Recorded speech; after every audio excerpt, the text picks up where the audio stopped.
Hello, this is Nick here from Gorgon Reviews, and I'm speaking with Jalmari Helander, a director of the films Rare Export, Big Game, and of course Sisu, which is coming out April 28th this year. Thank you so much for spending time here today.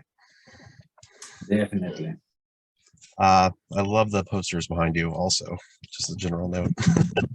um, this might be a weird first question, but what's the first movie you remember seeing in theater?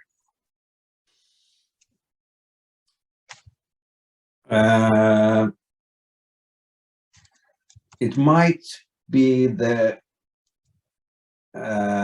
what's the name in English? Pete the Dragon. What's Pete's the Dragon? Disney film? Yeah, Mhm. that or is it Herbie, the Volkswagen? Herbie the car? Yeah, Yeah, nice. probably one of those. No. You have directed quite a few shorts before your first feature-length film. How did you get into directing short films? I just had to do them. I didn't have any kind of option. I always wanted to do, and I've done a lot of films with VHS cameras, and starting from there to get like film camera in the end, and I don't know. There's just something in me that forces me to do it. So I don't know. Okay. Your first feature-length film was, of course, Rare Exports. I personally saw it in 2011. I just took a chance on it at a Blockbuster Video that still existed at the time in where I lived, and it was a very unique and wild experience. I would say one of the better, amusing endings of a movie in that time period, personally. So, where'd you come up with that idea? Well, that's a, and I still have like a huge amount of stuff around that idea. And the first idea was my brother's idea of what if we would have like a people who hunt like Santa Clauses from the nature, and that was the first idea, and we did the first short film about that, and then we continued with the second, and after that I was building up.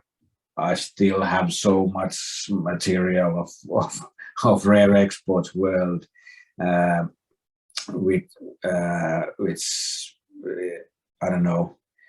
It was a struggle to get the first feature film out of it because the idea was all over the place, and I really needed to help from Petri Jokiranta, the producer, to help me to write it down.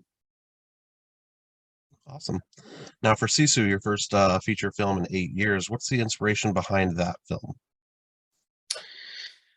Sisu, it's basically my way of saying I love first blood. that is probably the biggest influence, and is I always wanted to do a film like that, like a story of a guy you shouldn't fuck with. uh, I don't know, there's something really enjoyable of seeing that kind of stuff. Did have a lot of 80s action vibes going into it. Um, you chose this film to be filmed mostly in English compared to obviously like Rare Exports. So a kind of a two-parter. Why did you decide to do that? And also, why did you have your main character not speak? Well, not speaking was a obvious choice because he doesn't have like anyone to talk to, and I really enjoy these kind of silent heroes, and that opened like a new world for me as a filmmaker in a way to trying to figure out how to make scenes without dialogue, uh, which I really enjoyed. Um, and the reason why the Nazis speak English is because of financing. It was so much easier to sell and distribute if the main language is English. And I've seen that done so many times in Hollywood films that uh, it was all the same to me.